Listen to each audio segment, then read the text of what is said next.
And a group of British parents who believe social media might have played a part in the deaths of their children have returned home from the United States after holding protests last week in New York to campaign for better online safety.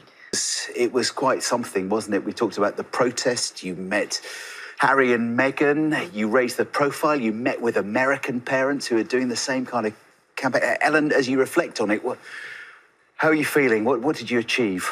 It was emotionally very draining. We all said, it's a lot to take in. There's so much grief, and although we were trying to find the right word. Lovely seems wrong, but to meet other bereaved parents, the US, some that we've spoken online to, and so on. So it's nice to meet them. But it's really difficult. What is the word? Is it a nice?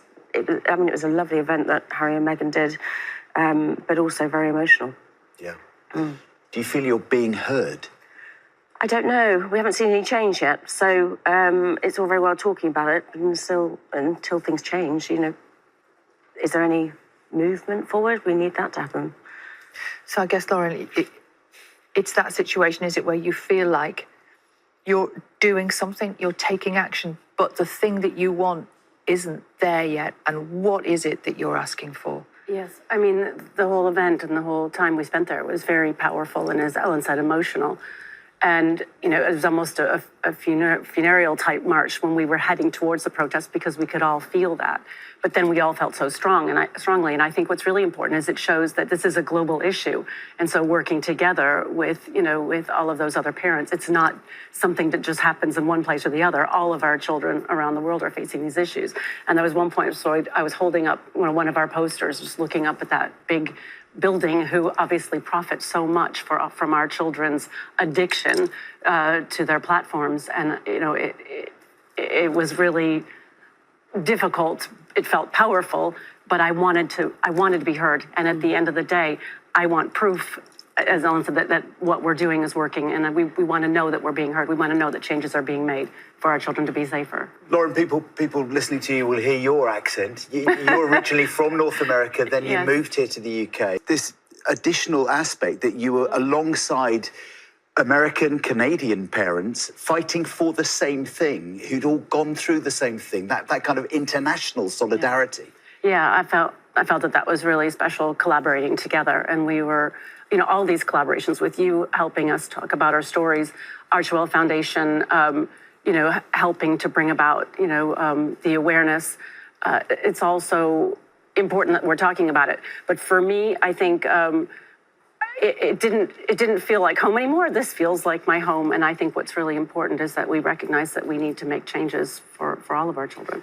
This is the event that was organised by Harry and Meghan, the Duke and Duchess of Sussex's Archewell Foundation, on the rooftop of a skyscraper in Manhattan, where they displayed images of all your lost children on these giant smartphones.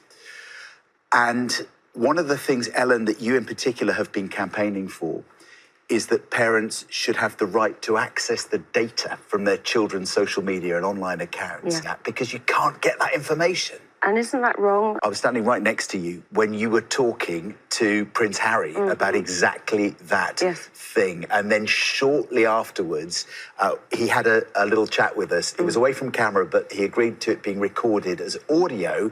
I think we can play now, because clearly what you said to him struck a chord. Let's listen.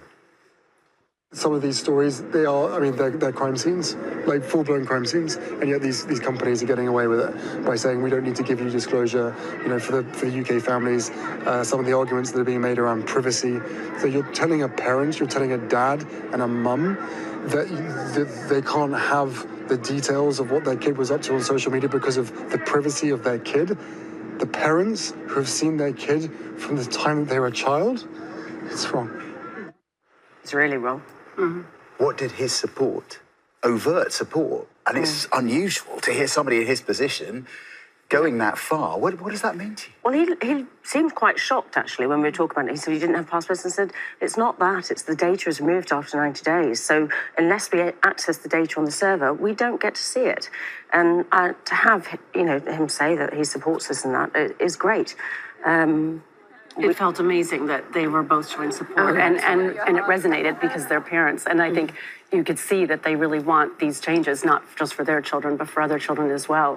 Police forces need to understand that as soon as a child has been harmed in this way, that there could be any social media element, they need to all understand that they need to preserve the data. And it shouldn't just be one force that does it better than the other. We need everyone to be sort of educated to get that information straight away.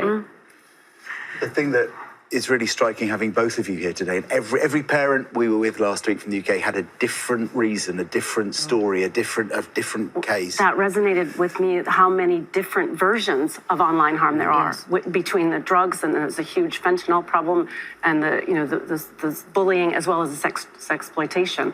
I think that really struck a chord. That's why the more we talk about these issues. And Jules, he died 3 years ago. Breck, you lost 11 years ago. And yet 11 years on, we are still talking about the same issues. Exactly. And I think the thing is it's the design that these tech companies are using. And we need changes that the protections and security and safety need to be put in up front and not put profits first. It's the design that needs to have the adaptions, and we need Ofcom to ensure that this happens, or they need to take responsibility with penalties or legal action. And of course, Ofcom have released a new code just in the last couple of days. We haven't got long, but your headline reaction to what they've announced? It's not strong enough and it's not quick enough, and they need to do more. If they're reducing harms, that's great, but we actually need to stop it.